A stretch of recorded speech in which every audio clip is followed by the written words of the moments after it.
الحمد لله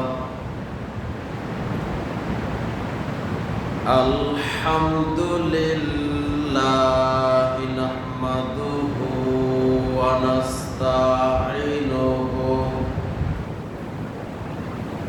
ونستغفره ونؤمن به ونتوكل عليه ونعوذ بالله من شرور أنفسنا ومن سيئات أعمالنا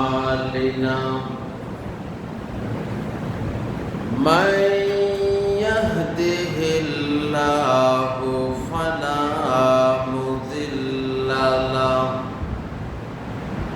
ومن يضلله فلا هادي له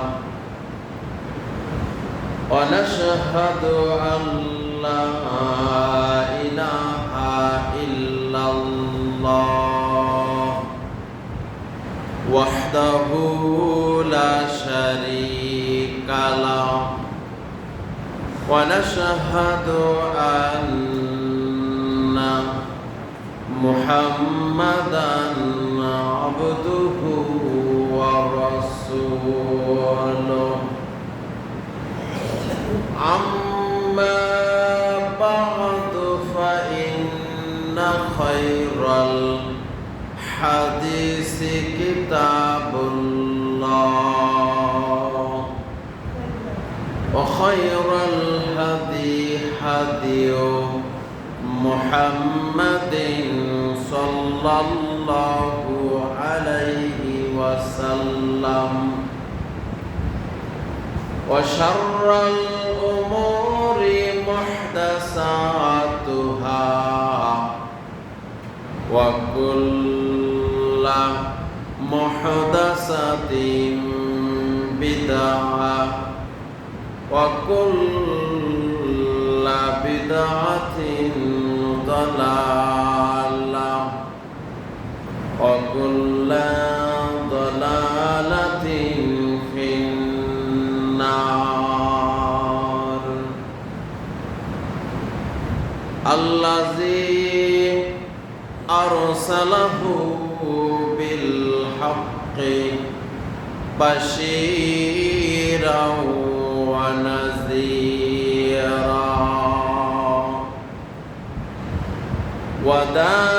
وداعيا إلى الله بإذنه وسراجا منيرا فقد قال الله تبارك وتعالى في كلامه المجيد والفرقانه الحميد أعوذ بالله من الشيطان الرجيم بسم الله الرحمن الرحيم قاف والقرآن المجيد بل عجبوا أن جاءهم منذر منهم فقال الكافرون هذا شيء عجيب أإذا متنا وكنا ترابا ذلك ذلك رجع بعيد قد علمنا ما تنقص الأرض منهم وعندنا كتاب حفيظ قال الله تعالى أعوذ بالله من الشيطان الرجيم يا أيها الذين آمنوا إنما الخمر والميسر والأنصاب والأزلام رجس من عمل الشيطان فاجتنبوه لعلكم تفلحون وقال تعالى يا أيها الذين آمنوا لا تتخذوا اليهود والنصارى أولياء بعضهم أولياء بعض ومن يتولهم منكم فإنه منهم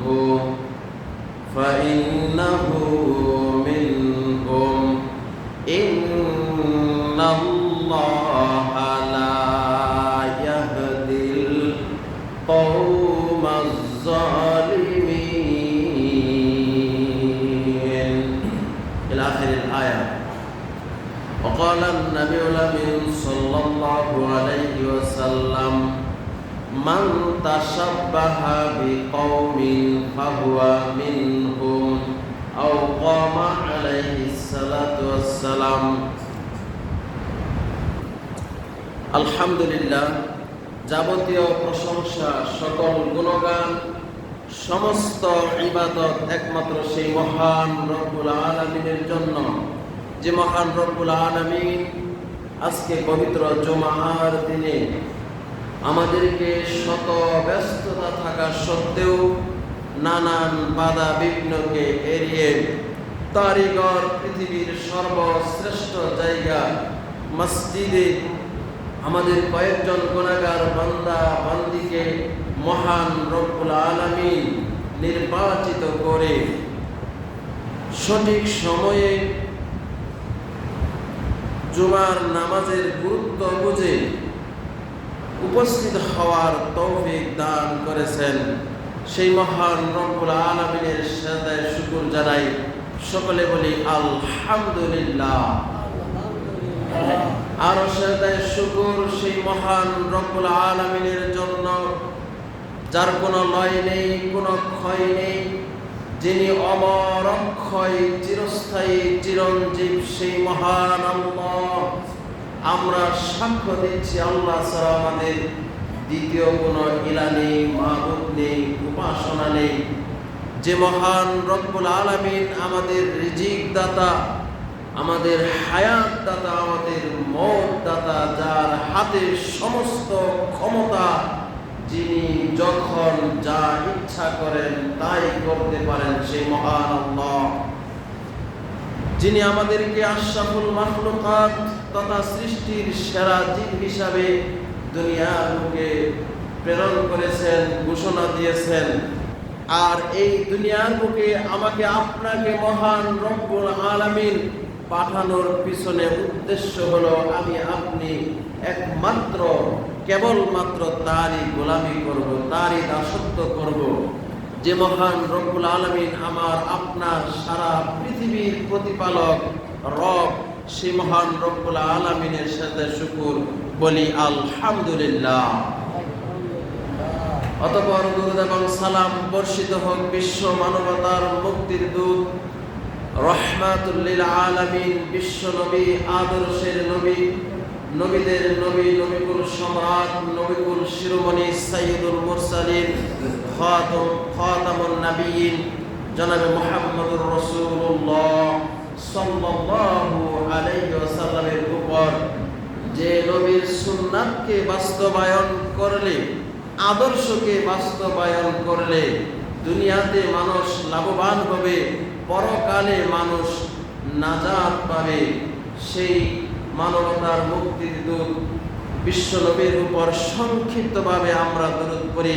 আমরা সকলেই বলি সাল্লাল্লাহু আলাইহি ওয়াসাল্লাম।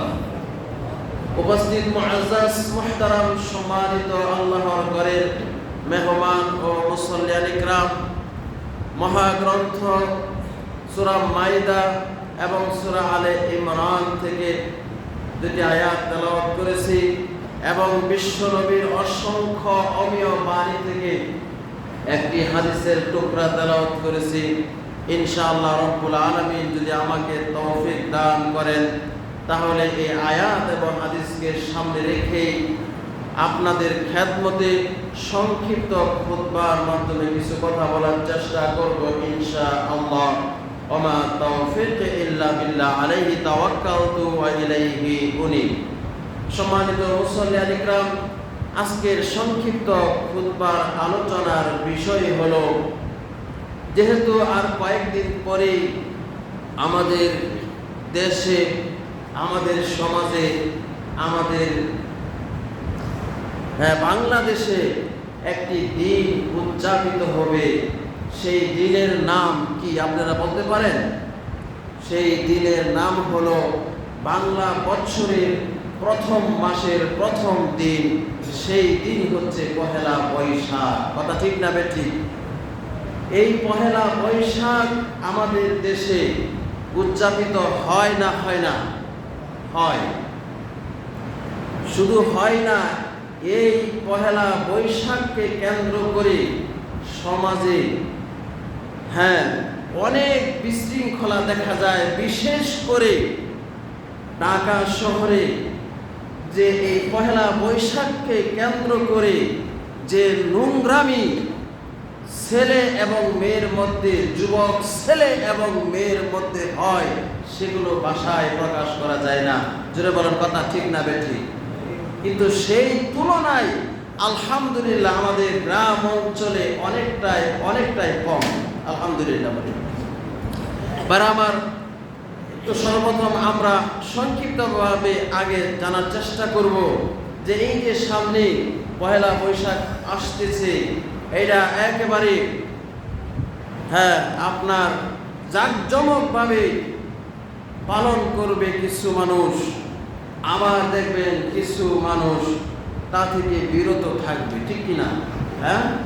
যারা ইসলাম প্রিয়, যারা ইসলাম প্রেমিক, যাদের ভিতরে সামান্য ঈমান নাড়াচাড়া দেয়, যাদের কিঞ্চিত পরিমাণ একটু মরণের ভয় হয়, তারা অন্ততপক্ষে এই পহেলা বৈশাখের যে কার্যকলাপ, এতে তারা শরীক হবে না। কথা ঠিক না বেঠিক?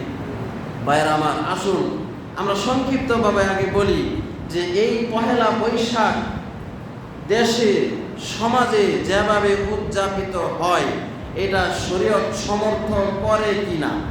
আমরা এক কথায় এটার উত্তর আগে বলি যে প্রচলিত পহেলা বৈশাখ সমাজে যেভাবে প্রচলিত আছে, সেটা ইসলাম সমর্থন করে না। বুঝতে পারছেন? এটা ইসলাম সমর্থন করে না। কারণ কি? এর মধ্যে অনেক নোংরামি, বিশেষ করে ঢাকা শহর যেভাবে উদযাপিত হয়, অনেক নোংরামি, অনেক কি বলবো, কুকর্মের দিকে লিপ্ত হয়, যা ইসলাম কখনোই সমর্থন করে না। ভাইরা আমার, গ্রামগঞ্জে আমি যতটুকু জানি, যতটুকু দেখেছি, আমাদের এই বাড়ির আশেপাশে দেখতাম পহেলা বৈশাখের দিন বা পহেলা বৈশাখ থেকে শুরু হতো সারা মাস ব্যাপী বিভিন্ন জায়গায়, বিভিন্ন মোড়ে, বিভিন্ন গাছতলায়, বিভিন্ন বাজারে মেলা হইতো না?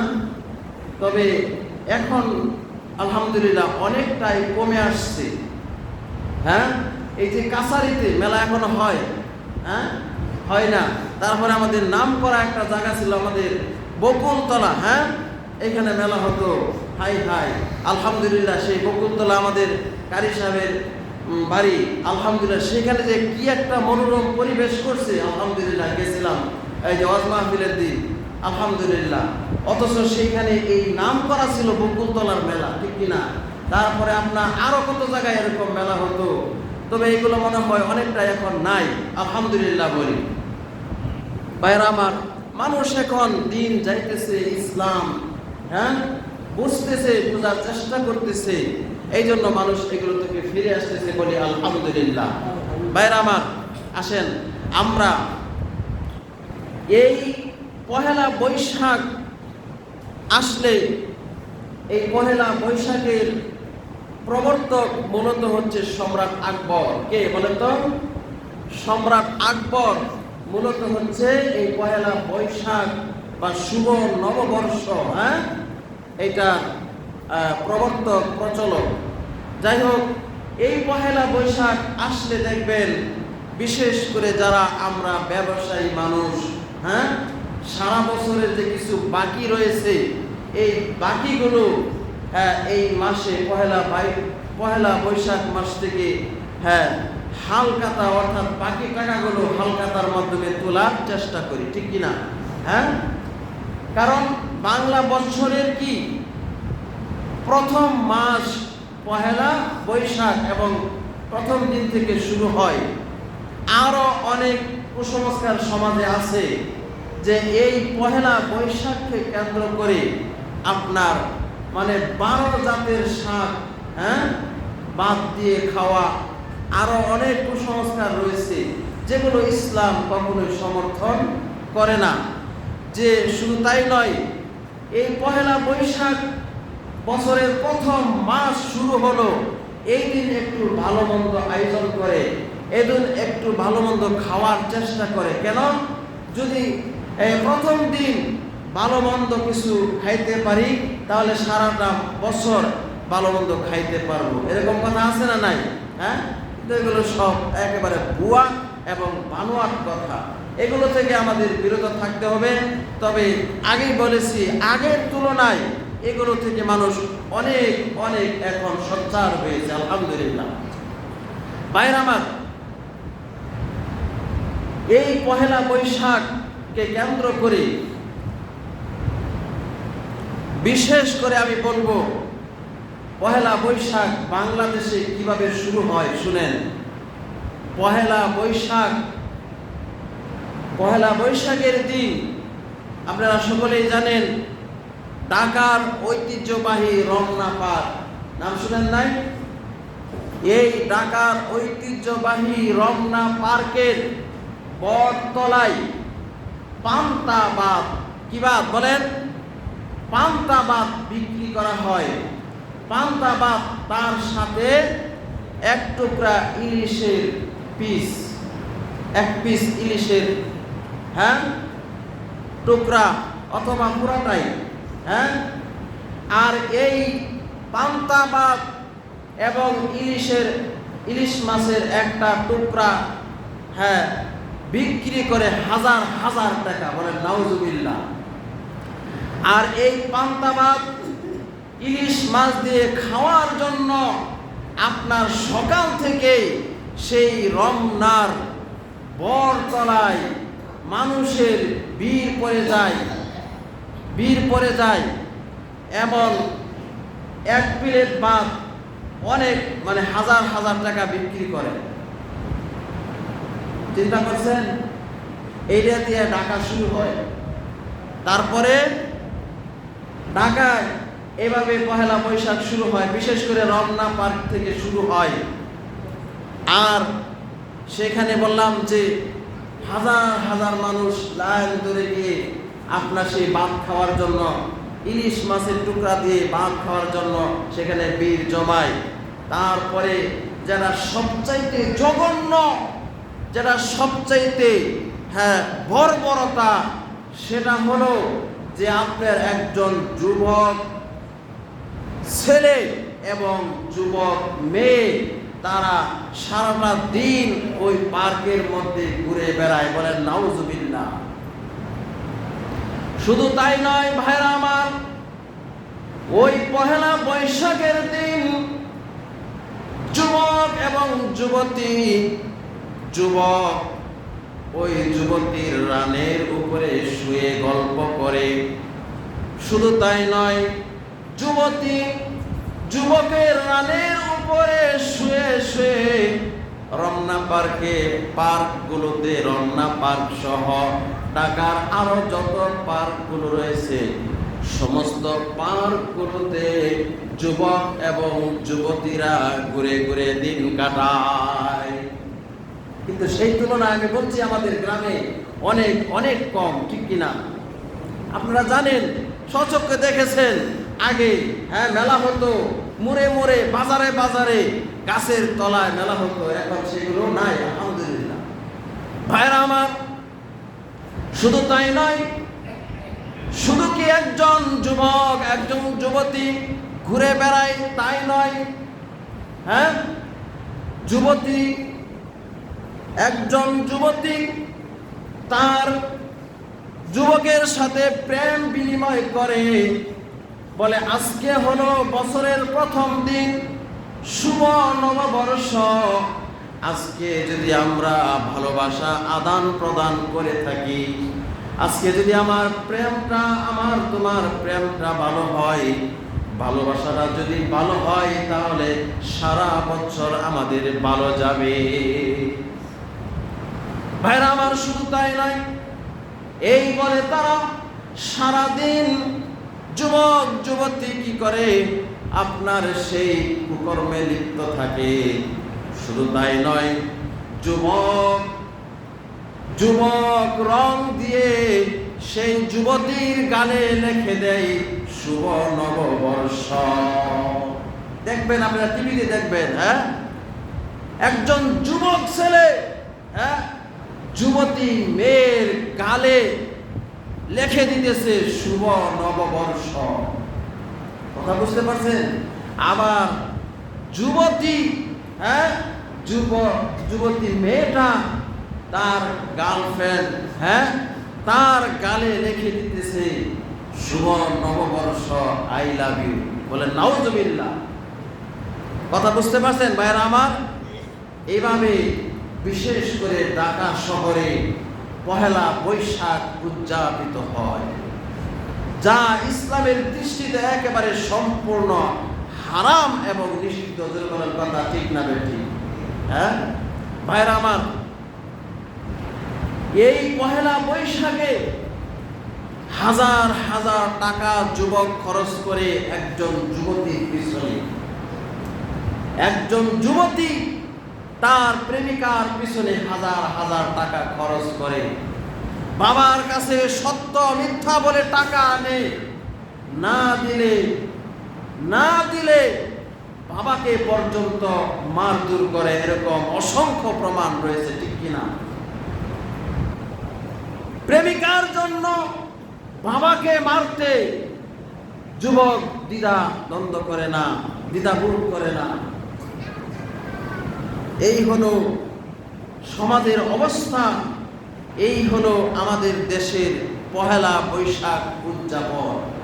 ভাইরা আমার, আর আমাদের গ্রামে গঞ্জে আগের তুলনায় এখনো যেখানে হয় কিছু কি হয়, পহেলা বৈশাখ আসলে কিছু মেলা হয়, দেখা যায় সেই মেলাটা দিনব্যাপী হয় না, ঠিক কিনা?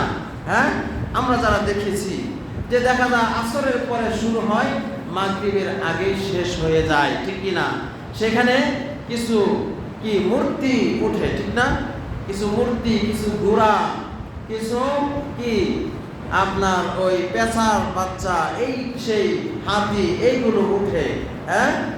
আর কি হয়, সেখানে কিছু লটারি, কিছু জুয়া খেলার আয়োজন করা হয়, ঠিক কিনা? এগুলো আছে না নাই? হ্যাঁ, অথচ ইসলাম জুয়া খেলা, মদ খাওয়া, হ্যাঁ, মূর্তির আস্তানায় যাওয়া, হ্যাঁ, মূর্তি তৈরি করা, কেনা বেচা, এগুলো সব নিষিদ্ধ, ঠিক না বেটি?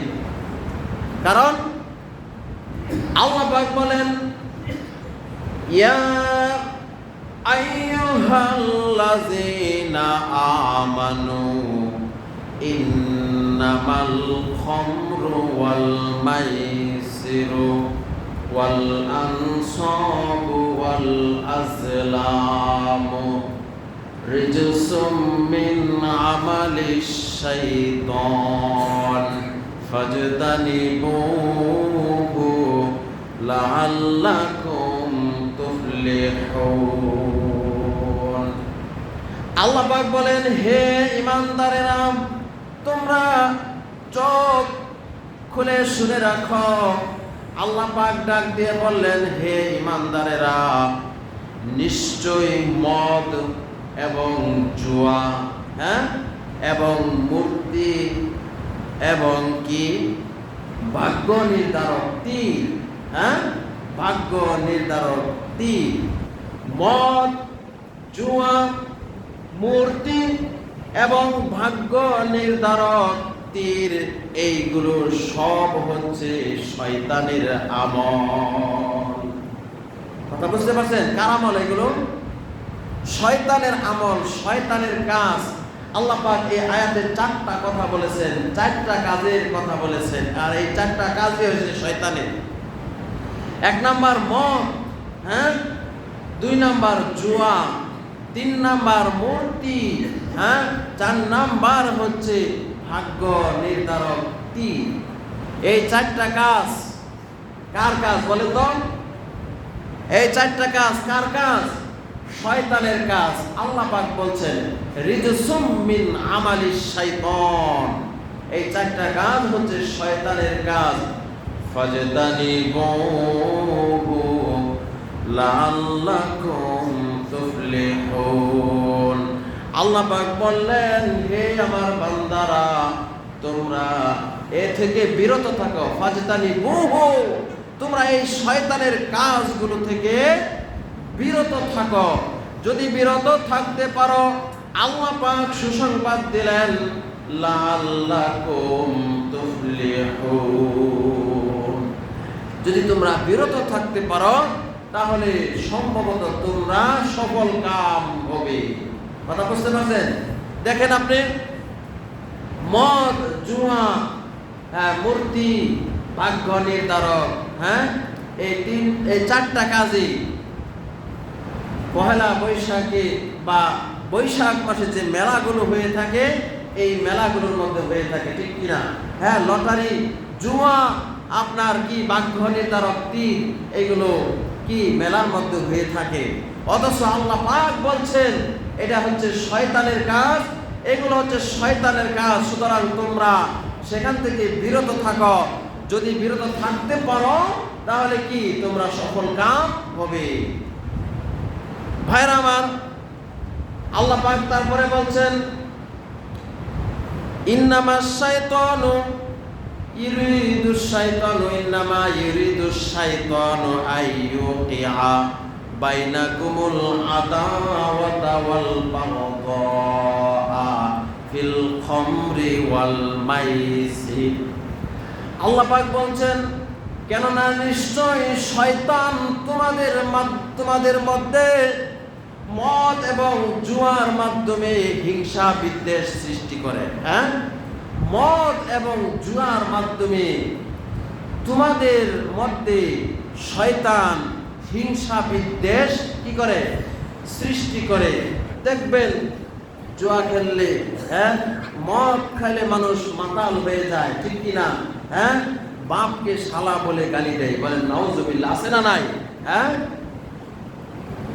জুয়া খেলে যখন হার জিত হয়, যখন টাকাগুলো চলে যায়, তখন মারামারি শুরু হয়ে যায়, ঠিক কিনা?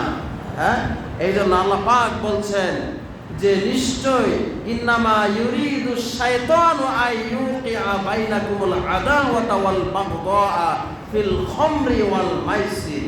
নিশ্চয় শয়তান তোমাদের মধ্যে জুয়া এবং কি মদের মাধ্যমে তোমাদের মধ্যে হিংসা বিদ্বেষ তৈরি করে।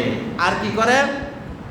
ওয়ায়াসুদ্দাকুম আন যিকিরিল্লাহ ওয়া আনিস সালাহ, তোমাদেরকে আল্লাহর জিকির থেকে সরিয়ে রাখে, বিরত রাখে, তোমাদেরকে আল্লাহর জিকির করতে দেয় না, এ থেকে বিরত থাকে। ওয়া আনিস সালাহ, এবং নামাজ থেকে তোমাদেরকে বিরত রাখে। আসলে মূলত শয়তানের কাজই হলো এটা। কথা বুঝতে পারছেন? আসলে মূলত শয়তানের কাজ কি? আল্লাহর জিকির থেকে ঈমানদারদেরকে বিরত রাখবে, সালাত থেকে বিরত রাখবে, পাপ কাজের দিকে শয়তান তাদেরকে উৎসাহ করবে। এটাই হলো শয়তানের কাজ। আর শয়তানের সাথে যদি আমি আপনি যুদ্ধ করতে পারি, তাহলেই আল্লাহ পাক বলছেন লাআল্লাকুম তুফলিহুন, যদি শয়তানের সাথে যুদ্ধ করে আমি জয়লাভ করতে পারি তাহলে আমি বিজয়ী, তাহলে আমি সফলতা অর্জন করলাম। বলেন সুবহানাল্লাহ। ভাইরা আমার, এই পহেলা বৈশাখে অসংখ্য নারী পুরুষ দর্শন হয়। হ্যাঁ, এমনকি এই পহেলা বৈশাখের নামে শাড়ি বের হয়েছে, ঠিক কিনা? কাপড় চোপড় বের হয়। আর সেই কাপড় চোপড় গুলো পরে মহিলারা কি করে? সেই পহেলা বৈশাখের শাড়ি পরে সেই মেলায় যায় বা সেই পহেলা বৈশাখ উদযাপন করে। বলেন নাউজুবিল্লাহ। এই জন্য কবি বলেন, কেন এই খারাপ প্রথা, কেন এই খারাপ প্রথা আসিল দেশেতে, মোটা কাপড় রমণীরা চাই না পিন্দিতে। কেন এই খারাপ প্রথা আসিল দেশেতে, মোটা কাপড় রমণীরা চাই না পিন্দিতে। মোটা কাপড় রমণীরা পিনতে চায় না। তারপরে কি করে? বিলাতি মিহিন দুতি কাপড়, বিলাতি মিহিন দুতি কাপড় এনে নাহি দিলে, অভিমানে স্বামীর সাথে কথা নাহি বলে। বাত কাপড় নাহি খাই ছেড়ে যায় পুরি, বাত কাপড় নাহি খাই ছেড়ে যায় পুরি, বলে যায় আনো তুমি ভালো এক সুন্দরী। ঠিক কিনা? বৈশাখী শাড়ি পয়রা নারী, বৈশাখী শাড়ি পয়রা নারী পরের দেখায় জনা, ইবলিস শয়তান বলে এই নারী আমার খালা। বৈশাখী শাড়ি পয়রা নারী পরের দেখায় জনা, ইবলিস শয়তান বলে এই নারী আমার খালা। কথা বুঝতে পারছেন? কি পয়লা বৈশাখের কাপড় চোপড় শাড়ি আছে না নাই? হ্যাঁ ভাইরা আমার, অথচ বিশ্ব নবী বলেছেন মান তাশাব্বাহা বিকওমিন ফাহুয়া মিনহুম, যে ব্যক্তি যার সাথে সাদৃশ্য রাখবে কিয়ামতের দিন তার সাথে তার হাসর নাসর হবে। এই পহেলা বৈশাখ হচ্ছে বিধর্মীদের কাজ, ঠিক কিনা? সেখানে মূর্তি আর মূর্তি, সেখানে মূর্তি বানাইয়া মূর্তি বেচা কিনা হয়। মূর্তি বানানো মুশরিকদের কাজ, বিধর্মীদের কাজ। ইব্রাহিম আলাইহিস সালামকে তার বাবা সহ তার জাতিরা মেলায় যাইতে বলছিল না? ইব্রাহিম আলাইহিস সালাম 3 জায়গায় জীবনে 3টা মিথ্যা কথা বলেছিলেন। মেলায় যাওয়ার প্রস্তাব করেছিলেন, তখন তিনি বলেছিলেন ইন্নী সাকিম, আমি অসুস্থ। আসলে কি ইব্রাহিম আলাইহিস সালাম অসুস্থ ছিলেন? না, তিনি মানসিকভাবে অসুস্থ ছিলেন যে আমার সমাজ, আমার জাতি, আমার জন্মদাতা পিতা করছে কি? নিজ হাতে মূর্তি বানায়, সেই মূর্তির আবার খাবার দেয়, সেইগুলো নিয়ে আবার মেলায় বিক্রি করে। কথা বুঝতে পারছেন? মানসিকভাবে তিনি কি ছিলেন? অসুস্থ ছিলেন। এই জন্য বলেছিলেন যে আমি সাকিম, আমি অসুস্থ, আমি তার মানে আমি মেলায় যেতে পারবো না। ভাইরা আমার, এই জন্য নবী রাসূলদের মিশন ছিল ছবি মূর্তি ভেঙে দেওয়া, ঠিক কিনা?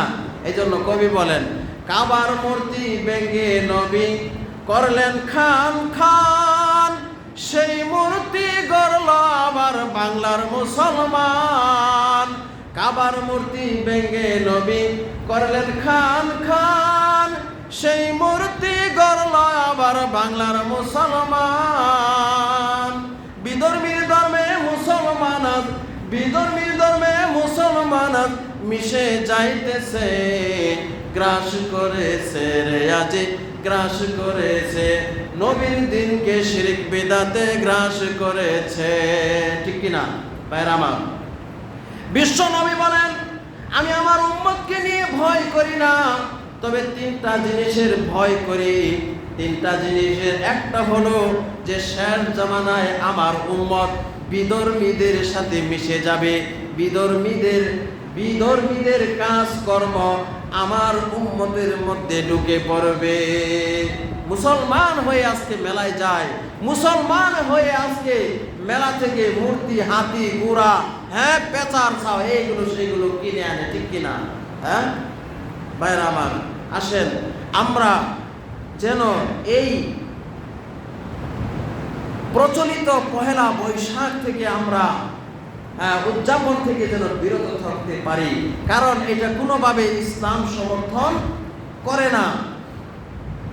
আর যদি আমরা এই পহেলা বৈশাখ উদযাপন করি তাহলে আমরা বিধর্মীদের অন্তর্ভুক্ত হয়ে যাব। আল্লাহ পাক বলছেন, ইয়া আইয়ুহাল্লাযীনা আমানু লা তাত্তাখিযুল ইয়াহুদা ওয়ান নাসারা আউলিয়া। আল্লাহ পাক বলেন, হে ঈমানদারেরা, তোমরা ইহুদি এবং নাসারাদেরকে বন্ধুরূপে গ্রহণ করো না। ইহুদি এবং নাসারাদেরকে তোমরা বন্ধুরূপে গ্রহণ করো না, কারণ বা'দুহুম আউলিয়াউ বা'দ। ইহুদি নাসারা তারা একে অপরের বন্ধু। ইহুদি নাসারা বিধর্মীরা মুসলমানের কখনোই ভালো চায় না। ইহুদি নাসারা বিধর্মীরা মুসলমানের কখনোই ভালো চায় না। মুসলমান যদি কি হয় বিপদে পড়ে, তাহলে তারা মন করে খিলখিল করে হাসে। কথা বুঝতে পারছেন? যার জ্বলন্ত প্রমাণ আমরা কি ইরাক, ইরানের যে দেখতেছি, মুসলমানদের ভালো চায় বলেন, ইহুদি খ্রিস্টান বিধর্মীরা হচ্ছে মুসলমানদের চিরশত্রু, কথা ঠিক না বেঠি? সেখানে মুসলমানদের সেই বিধর্মীদের মেলায় পহেলা বৈশাখ উদযাপনে মুসলমান যাইতে পারে না। আল্লাহ পাক আমাদের সকলকেই প্রচলিত এই পহেলা বৈশাখ উদযাপন থেকে বিরত থাকার তৌফিক দান করেন, সকলে বলুন আমিন। আল্লাহ পাক বলছেন, ওমাই ইয়াতাওয়াল্লাহুম মিনকুম ফাইন্নাহু মিনহুম।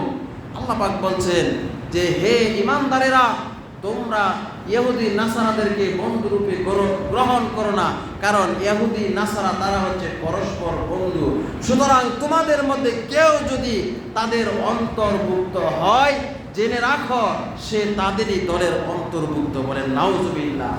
আল্লাহ সতর্ক করে দিয়েছেন, হ্যাঁ, ইন্নাল্লাহা লা ইয়াহদিল কওমাজ জালিমিন। আল্লাহ পাক বলছেন, কেউ যদি তাদের দলের অন্তর্ভুক্ত হয় তাহলে জেনে রাখো আমি আল্লাহ কখনোই জালেমদেরকে হেদায়েত করব না। বুঝতে পারছেন? আসেন ভাইয়ের আমার, সামনে 14 তারিখ খুবই সম্ভব, হ্যাঁ, পহেলা বৈশাখ বাংলাদেশে উদযাপিত হবে। এই পহেলা বৈশাখ উদযাপনের নামে যত রকমের নোংরামি কাজ রয়েছে এগুলো থেকে আমরা বিরত থাকব, এবং পহেলা বৈশাখকে কেন্দ্র করে শরীয়তে কোনো পালন করতে হবে এরকম কোনো দিক নির্দেশনা নাই। যেহেতু নাই, এই জন্য আমরা এ থেকে বিরত থাকার চেষ্টা করব। আল্লাহ পাক আমাদের সকলকেই সঠিকটা বুঝে শুনে আমল করার তৌফিক দান করেন। সকলে বলুন আমিন। বারাকাল্লাহু লানা ফিল কুরআনিল আযীম ওয়া নাফা'না ওয়া ইয়্যাকুম বিল আয়াতি ওয়া যিকরিল হাকীম। ইন্নাহু তাআলা জাওয়াদুন কারীমুন বারিউর রাউফুর রহিম।